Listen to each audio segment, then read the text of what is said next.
Good afternoon, everybody. Bob here with my friend Rob. What's up, man? Another beautiful day. One of these days I'm going to slide in, Can everyone see our mugs? Mugs? Limited offer. Let us know. Rob will hook you up with them. Yeah, I got you guys. All right. It's June. What's happening in fun in your world? Well, one, it's 99 degrees right now, so that's probably not fun. But as a short guy that's, stout, I sweat a little bit more.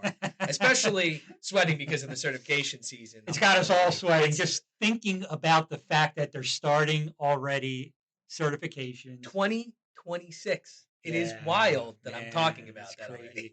But it's actually a perfect segue. We were able to grab for a couple of minutes, I think, a great person to talk a little bit about a lot of what's going on, especially the certifications and Medicare. Our good friend Calvin Bagley is going to take a couple minutes out of his day to join us here. And Rob, I don't know if you know this, but Calvin, I've known Calvin for, Calvin, how long now? 10 years plus? 12 years. Yeah, it's been a while, but we really appreciate taking a couple of minutes because it's Medicare season, nothing going on. It's summertime. We're all just kind of figuring it out, right? That's right. Yeah, I'm excited to be here with Bob and Rob. I was thinking, man, I wish I had a 3-letter first name. I mean, I guess only Cal. Bob, Rob, and Cal, but yeah. We can figure it out. So Calvin, I'm just going to go through at a high level. So Calvin's agency owner, going through. Now he's like industry advocate. I hate to put a label on you, but we can go through. All in all, he's always been that entrepreneurial spirit. But I think throughout his growth, at this point, I think you've grown more into that person that's really a voice for the industry in general. A lot of speaking going on. He wrote a book, I don't know, in his spare time when he was visiting, Antarctica. You wrote a book out there. So where do you look at where you've been and where you are right now over the last 10, 12 years? Yeah, my story is a little complex, but everybody's story is complex. And it includes a wild, crazy childhood that goes into, I just finished my memoir, which is releasing in August, which is actually not related at all to Medicare or to my entrepreneurship. It's just kind of my story. But eventually, somewhere in my midlife, I found my way into Medicare insurance. I was working as an executive for Bank of America and was overseeing branches. And there was the financial crisis of 2007, 2009. And I discovered Medicare insurance and started as one agent sitting at the kitchen table, looking at the family pictures, talking about, what's best for the insurance for this person retiring or already in retirement. And then eventually grew that into an agency. And over the past few years, just almost 2 years now, I stepped out of the role of CEO of my own agency and promoted my right-hand guy who's been with me for 10 years, Jeremy Weiser, took over the operations. And that gave me the opportunity to really start to talk about advocacy and what needs to happen in the industry, because I saw what was happening with the final rule and some of these other things and saw just so much negativity about the role of a Medicare insurance agent, a Medicare broker, that did not jive and it was a complete contrast from what I saw was the reality of the good things that were being done by insurance brokers helping people with Medicare. People look at us and say, oh, you're just out for commissions and you're trying to get paid as much as possible. And you're just doing things based on what pays. But the reality of what I see every day are brokers that are helping people to figure out how they can afford to feed their pet and fill their prescriptions. And what are they going to do when that bill comes in the mail from a doctor's office and it says that they owe $100 and they don't have $100? They can't afford milk right now. Who helps them? Everybody else represents themselves or their company. You've got representatives from doctor's offices. You've got representatives from hospitals. You've got representatives from the government. Who represents the senior? It's us. It's the independent insurance agent. And so I started to do a lot more advocacy and speaking out on that, and actually just found out 45 minutes ago that I was nominated and accepted to work on the National Medicare Advisory Group for NABI. Beautiful. Nice. You should have told us. We're going to give you a hand on that, but we would have given you a drum roll. That's like breaking news, man. You got to let that come out big. That's fantastic. Listen, we've been a part of NABI. We go back to NAHU, right? Say NAHU. Yeah, I still catch myself a little bit. I'm like, oh, no, NABI. But they were the organization, honestly, that throughout the years has really been that voice for the agents in the industry. You remember this. What was it? 10 years ago, there was a push to cut commissions completely from Medicare Advantage. And social media right now is a lot bigger and this kind of stuff. But then I don't even know if the agents realized it was going on at the time. And really, it was Nahu at the time, NABI, that jumped in and really got with CMS and said, hey, you can't do this. The impact of that on the whole ecosystem, the impact of beneficiaries and quality of care and getting in the right plan would have been catastrophic. And I think that's what we, over the last couple of years, have been battling, right? I mean, you've been seeing the final rules coming out, and it's always like right in the middle of AEP, perfect time to do a little light reading from the government. And it's like, all right, what did we get hit with this year? What are we up against? That's really what started my involvement, was going back to Washington, D.C. and getting involved with NABIP Nahu at the time and going to the Capitol Conference. And there was these final rules were coming out, and every year we're progressively making it more and more difficult for independent insurance agents to work in Medicare. Regulation favors large corporation. Regulation favors big call centers, and it kills the little guy. And the little guy, in this case, is the Medicare insurance agent who is in community and of community, who lives and works in the place where the seniors are and the people with Medicare are, and sees them at the grocery store, knows them by name. They are their neighbors, right? These are the people that are being squashed by more and more regulation. So, when a rule comes out that says you have to record all your phone calls and keep them for 10 years, a big call center's like, okay, we actually are good with that. We already do it. We have the money for it. We have the technology for it. Everyone sits in a cubicle and has a headset on, so we're set. But the independent insurance agent who meets with people at the grocery store and at Starbucks and at the kitchen table, it's very, very difficult for them to follow these rules. And so when this was happening, I went to DC and I started to do some advocacy, and I was new to it and I was nervous to be in DC. And I went and I met with a few senators, and I was talking to the senator that I'm from Las Vegas, Nevada. I was talking to the senator from Nevada, and I said, there's all this stuff happening at CMS. And she said to me, well, have you talked to them? And I thought, well, the idea never came in my head that I'm just one little guy, right? My agency's grown and we've had a lot of success, but in the full landscape of Medicare distribution, I'm a small guy. And I said, no, I haven't really thought about that. And she said, well, if you have any trouble getting an appointment with them, you just let me know and I'll help you get in to speak to them. And that was the offer that she made to help me with this. So I said, well, you know what? Let me grab my phone and I'm just going to look like, where is CMS? And it just turns out that they're just right down the hill from where all the representatives are on Capitol Hill. It's like, I don't know, a 5-minute walk. So I just walked down there. I walked down to CMS, super naive as I am. And I just opened the door and walked in and thought, well, you know what? I'll just go talk to them. When you go see a senator, their door is open because they're a representative of the public. Unfortunately, I think that this is a little upside down. Regulators, they are not elected by us. And there's almost a feeling that they don't necessarily work for us. So you can't just walk in and talk to a regulator. You can't walk in and talk to CMS. You're greeted with a big glass wall and a security guard. And he asked me, well, do you have an appointment to see someone? And I said, well, no, but he was very nice. I said, how would I talk to somebody? And he said, you got to go on the website and you have to request a meeting. And so I did that. I was in DC. I went to my hotel. I opened up the website for CMS and I found the place that he talked about. And I submitted a request to meet with Chiquita Brooks LeSueur, who was the administrator for CMS at the time. And I said, hey, I'm in DC. I'm only here for 3 or 4 days. I would love to meet with you and talk about this final rule. Well, I didn't get to meet with Chiquita Brooks LeSueur, but I did get to meet with a lot of really important regulators, including those who were overseeing the final rule. And that has led to multiple other meetings. And for me, a lot of confidence in advocating and saying anyone can speak out, anyone can have an impact. And, that's kind of been my story that's brought me to here. There's a lot involved in that story. But what brought me here was going to DC with NABIP, Nahu at the time, and taking the step to just walk down to CMS and say, yeah, I want to talk to somebody. And now I'm going to have the opportunity to talk to a lot of people. Yeah, that's beautiful. Awesome. Yeah, and you don't think about it that way, but you can talk a little bit about that experience. But the way I think about it, and you think about large government agency overseeing Medicare, right? How much do they know about really what's going on at the local level? They're looking big picture. They're like, all right, well, we got to save some money. We can chop a couple things here, or do away with commissions. We can have the carriers pay more, but they don't really get to see that point of view.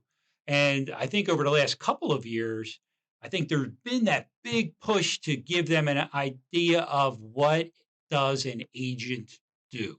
How do they help an individual get from, I'm in Medicare, what plan should I have? What are even my options, right? Is Medicare supplement? You got Advantage plans. You've got a whole variety of things to choose from. What is there? 43 some plans, Rob, in like every county, I think, as of last year. I mean, there's going to be far less this year, I think. But I do think, you remember that show? What was it? Undercover Boss? Yeah. I think we should do that with some of these government agencies, because you got to admit, some of the rules and regulations that they come with, it's almost like they're throwing a dart at a board. And they're like, yes, no. And like, all right, well, we hit yes. You get the concept, right? The grand scheme of it. But I don't think that they understand the implementation of it. And as the trainer here, I can tell you the recording aspect, that year that it was implemented was like the worst year of my life because you're teaching some of these people who are not familiar with electronics. They're just now getting used to the internet and the electronic submissions. Now I got to teach them how to record a phone call. And the first question was always, well, how do I do that? Yeah. How do I record a phone call? Well, and it also doesn't help that a lot of the regulations that like the FCC has come out with stopped phones from being able to record phone call conversations. Calvin, I don't know if you've been familiar, but like Android and Apple, years back, you could just hit a record button. And that was just like a staple thing. And then they came out with a rule saying they couldn't have that. And now it's kind of come back where you can record calls with your phones. In fact, I think Android just released it, I'm going to say like 3 months ago with their newest release, I think 10.0. You can actually record phone calls again. So I can finally get rid of my third-party recording service that I've been spending $60 a month for. But I think the rules and regulations from a bunch of those different agencies just have crazy impacts everywhere you look. They conflict with each other because the thing that has still never been addressed about the phone call thing is, what about privacy? A lot of people, particularly seniors, they don't want their phone call recorded. So, that's still never been addressed. And my experience in meeting with the regulators was like this. I realized very quickly that they had very good intentions. They knew there was a problem, and there was a problem. Part of the reason that complaints skyrocketed at Medicare is because independent insurance agents were telling their clients, the people who trusted them, to complain to Medicare about things like the Joe Namath commercial that was just practically fraud. You're taking the best benefit from Florida and you're broadcasting it in Sioux Falls. It's not there. They don't have that benefit there. And so the complaints were going up, and the intention of the regulators was to do something about that. But a few things that I realized very quickly. One is they had a picture of what we did in helping people choose plans, but they didn't have a realization of what we did afterwards. And that's something I think that has been really important that we're trying to explain over and over to regulators, legislators, is what is the value of an independent broker, not just in choosing the right plan, but what about what happens after? Like I shared earlier, that advocacy that only a broker can do on behalf of a senior with Medicare that no one else can do. If you're a SHIP counselor, there isn't oversight. There isn't anyone for that person to come back to. If you're a representative from an insurance plan advising that person, your primary number one is the insurance company that's paying your salary, right? It's not that person. There's only one representative for seniors, and that's independent brokers. So painting that picture and helping them to see that and see the difference between who we are and who a big call center is and who a lead generator is and who an agent that works for an insurance company is, that has been the continual challenge. And we are making some headway there, but that has been a continual challenge without a doubt. A lot of moving parts there for sure. And then let's throw on top of it that every 4 years, there's going to be this big election where the people in charge are going to change and they're going to think differently and they're going to have different goals on how things are to be run. So let's jump right into our good friend, Dr. Oz. So, I mean, it hasn't been long, But I think we're starting to see some stuff, right? We've seen the old videos where it seemed like he was pro the Medicare Advantage. I think we've all seen some of the YouTube stuff from when he was not in the public life. But now that he's in this circle, what's your take on what we've seen so far? I know it's only been a little bit. There should be, some perspective that he's going to bring to the table. My take right now is that the actions that we're seeing come out of CMS under Dr. Oz don't seem to match what we expected from his background and his advocacy on behalf of Medicare Advantage in some ways, and in other ways they do. It's really complicated. There's so much pressure in DC right now to cut costs and to lower spending and to reduce waste and fraud and abuse and what have you. And so that's been this continual thing. It's interesting. With Dr. Oz, we've seen that Medicare Advantage plans are going to be funded better in 2026. So that's a positive.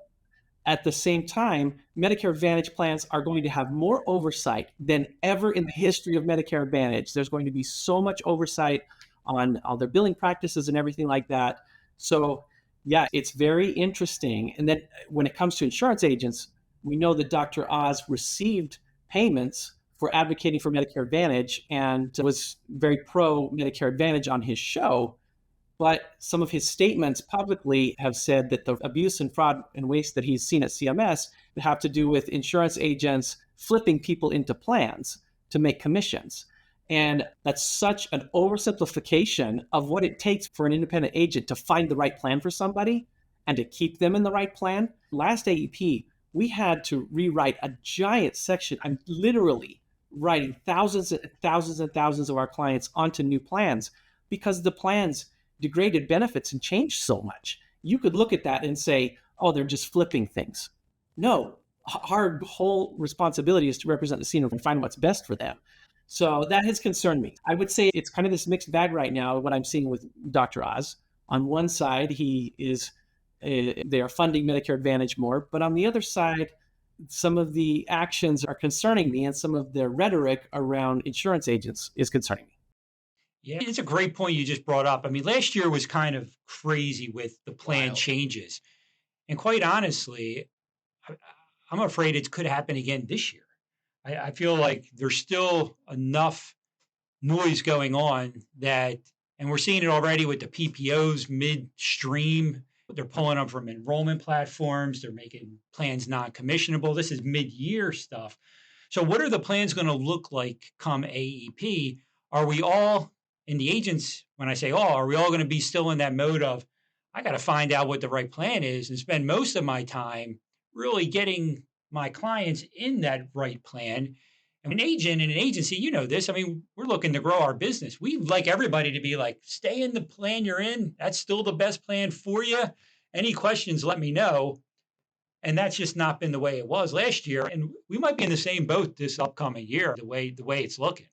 Well, I mean, with the PPOs, it's just like the stock market, right? Since I started, I've been here over 10 years now. It's kind of crazy to think about. But when I first started, the PPO thing was starting to go up, right?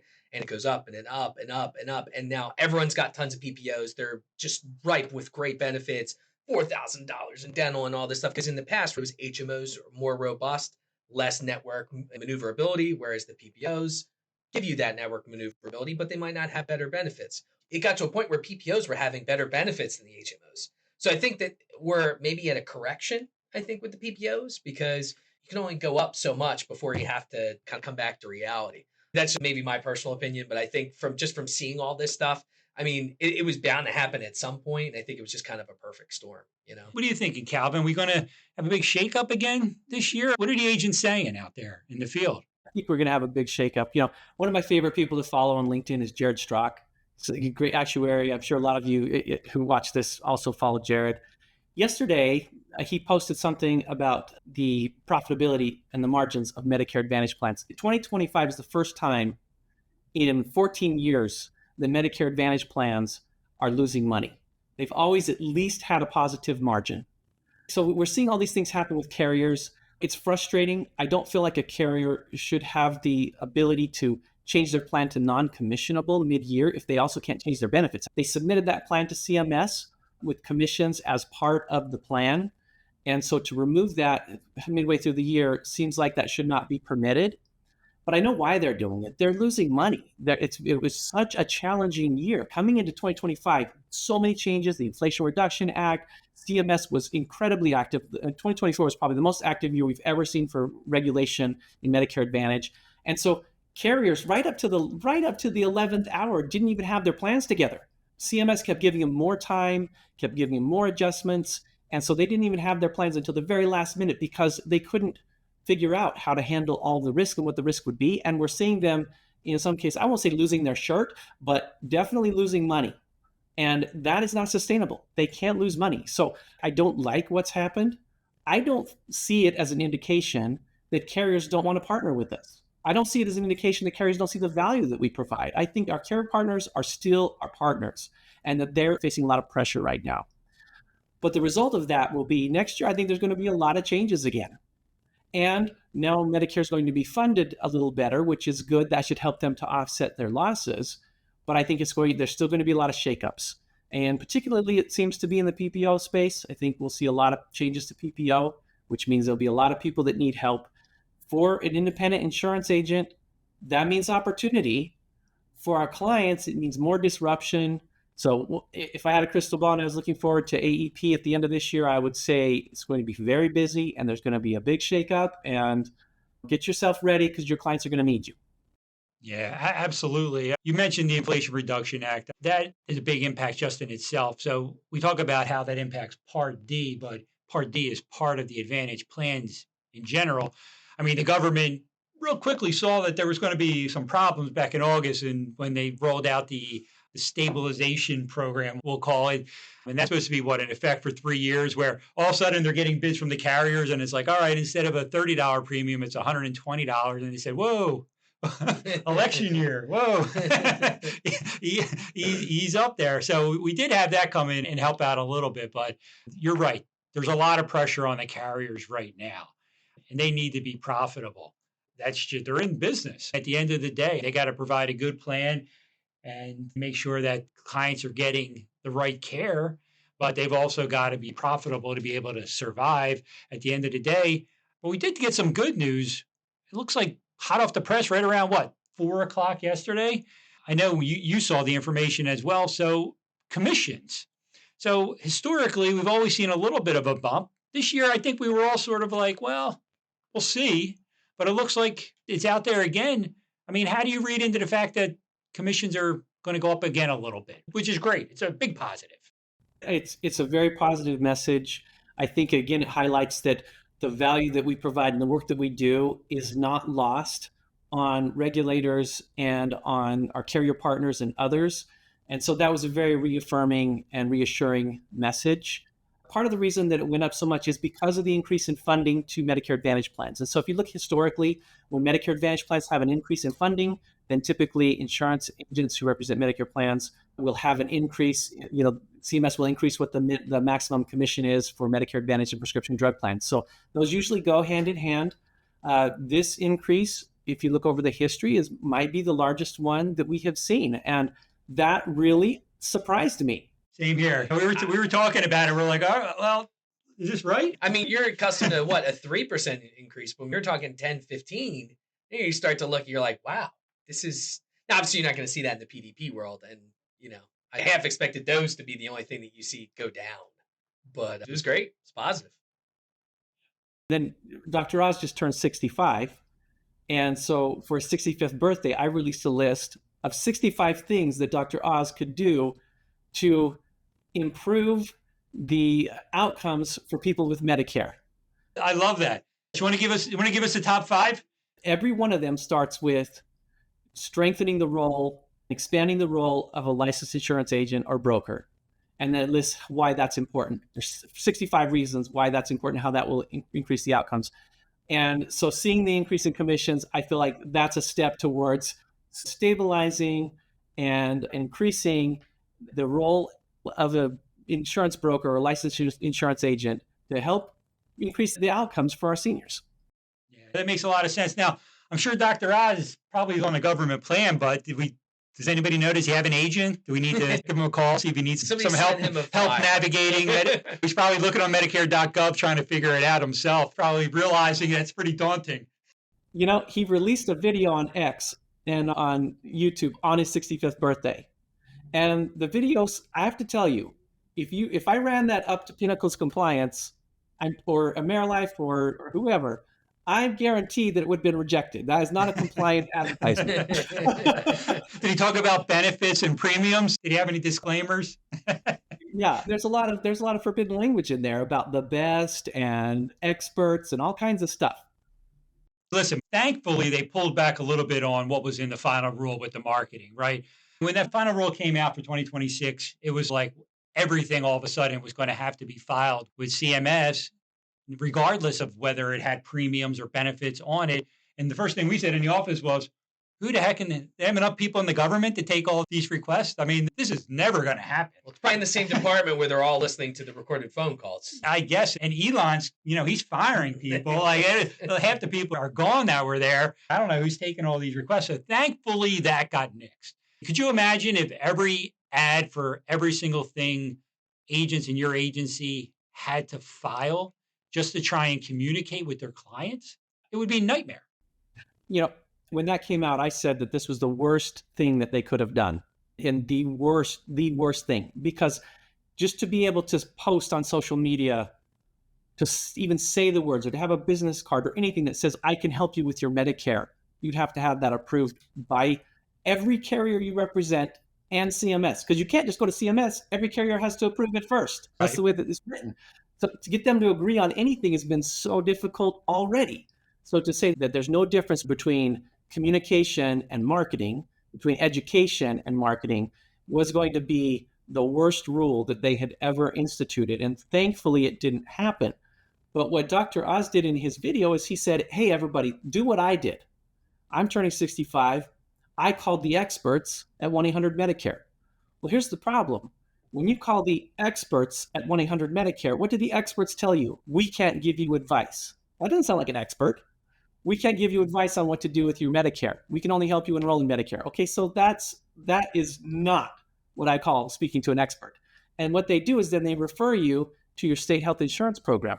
The American Medical Association, their journal, the JAMA, did a whole project where they did some research, and not research, but they tested all the SHIPs to say, hey, how effective are SHIP counselors in giving advice?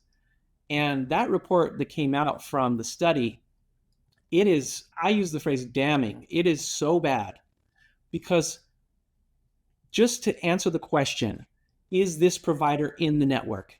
They could only get the right answer. The Journal of the American Medical Association got the right answer 26% of the time. 26% of the time they got the right answer. Scathing. Yeah. Scathing.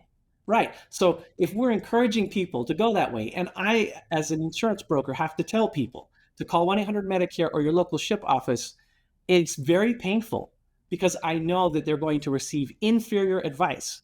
Right. Versus a licensed professional, bonded and insured, someone who has standards, who has to maintain those standards and has all the marketing rules and everything like that. That's the professional. Right. Versus, a volunteer who has gone through a few hours of training and is kind of let loose on the world and is now receiving calls directly from Medicare.gov.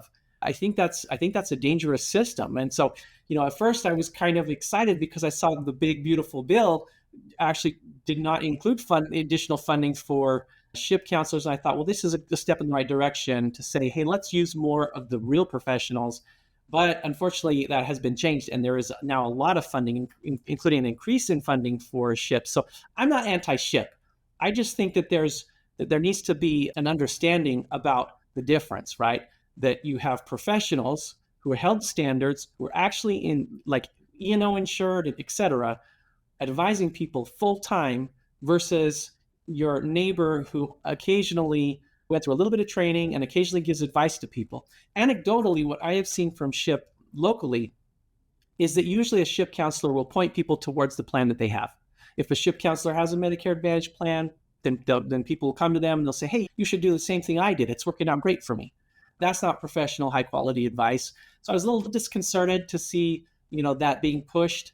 But ultimately, the next day, This commission announcement came out. I said, well, maybe our value is still seen. Yeah.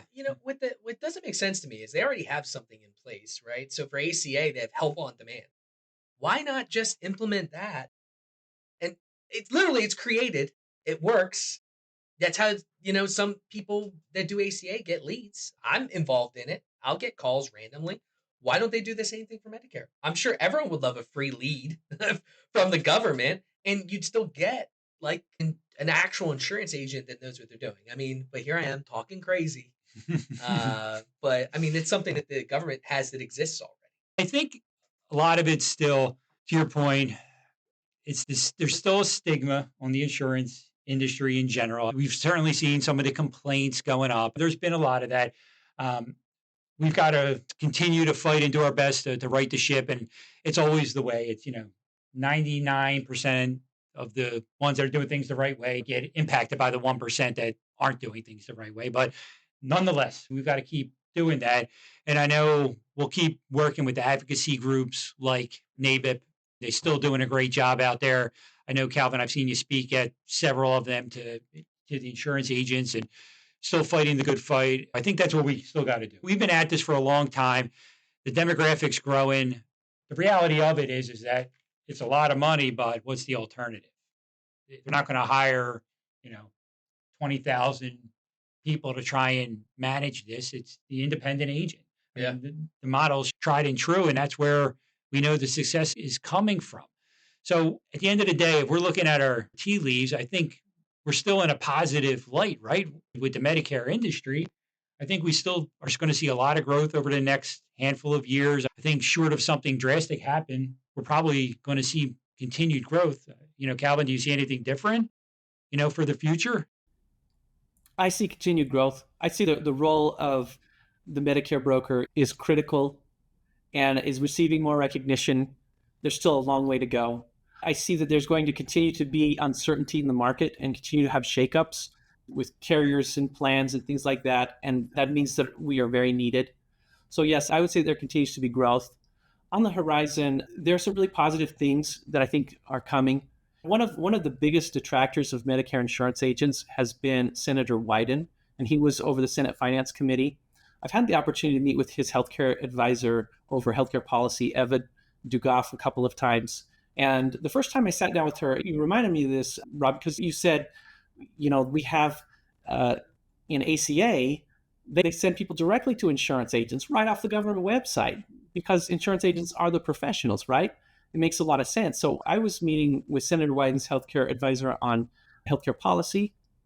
And I said to Eva, it's really odd to me that we have these totally different rules between ACA and Medicare. That under ACA, insurance agents, there's a big hand slap that happened in this past year. But previously, they were used very effectively. Where under Medicare, they are like excused and avoided.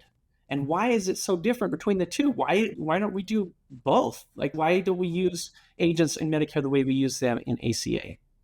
And I shared with her some of that thought, and she said, that's interesting because there's some political stuff. Democrats typically like ACA, don't like Medicare Advantage. Republicans usually like Medicare Advantage and don't like ACA. Why? Because of where it originated, right? They're basically the same thing. Federal dollars going into insurance companies to provide benefits, one side to seniors, one side to the public, but it's the government infusing capital into insurance companies one way or the other. But they should operate more similarly is what I'm saying. And so just a few months ago, Senator Wyden released a new report about the marketing middlemen, which is the negative term that he coined about us as insurance agents and as FMOs and everything. But what was interesting is that when you got to the end of his report, his conclusions, there was a lot of stuff in there that was pretty negative, but you get to the end and you see the conclusions, and you know what? He's really close to the right answer. And that really got me excited. I'm like, he has gotten really close to the right answer. And I think that our advocacy has helped with that, because what he said in the end was one of the issues is that insurance companies can choose whether or not they work with insurance agents. And that is what's creating bias. Because for a long time, politicians felt like the bias was happening because of commissions. We're biased because of payment. No, a lot of the bias happens because we're not allowed. We're restricted. A lot of insurance companies won't even permit us to represent their plans. And so he basically says every insurance company should use insurance agents, and every insurance company should pay insurance agents a reasonable fee. And I said, wow, if you want to reduce bias and doesn't that make sense? And that is so far from where he was just 2 years ago. And that encourages me. So if you ask about the tea leaves and looking forward, I would say there are some really positive things that we can get excited about when detractors like Senator Wyden start to say things that make a lot of I like that. Yeah, here we go. I'll cheers to the government. Yeah, cheers to the government. Have some good news. Yeah, exactly. Well, listen, I love when I can end on common sense coming from all points there. So, Calvin, I mean, there's a lot of information. There's a lot going on. Probably some more changes coming down the road. I have no doubt plans are going to start coming out here in the next couple of months. We'll get a little preview of what we can expect from the carrier. So I'm sure we'll get some curveballs on that, but really appreciate your insights. And I hope maybe when some of that information comes out, maybe we can circle back and kind of dissect where we were right and where we were wrong on this. And like, hopefully we'll look at these plans and we'll say, you know what, they're still pretty good.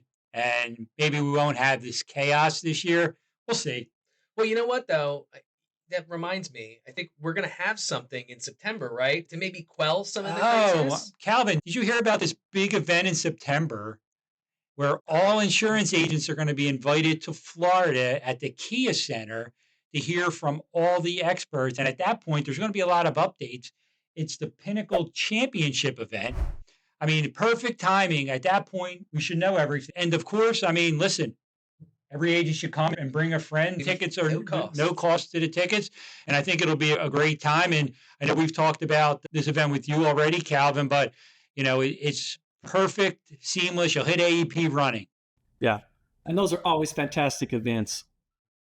Absolutely. So, with that, thank you again for jumping on with us a couple of minutes, man. I know you're probably going to run some other meeting somewhere, or I don't know, you're flying out to some NABIP, or what's next? Whatever fun location it is. Actually, guys, I am headed to Alaska on Saturday, taking my son fishing because travel is like everything for me. Nice. But it was so great being on here with you guys. I really enjoyed it.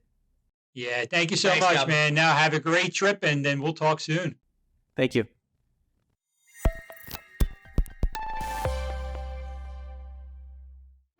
Thank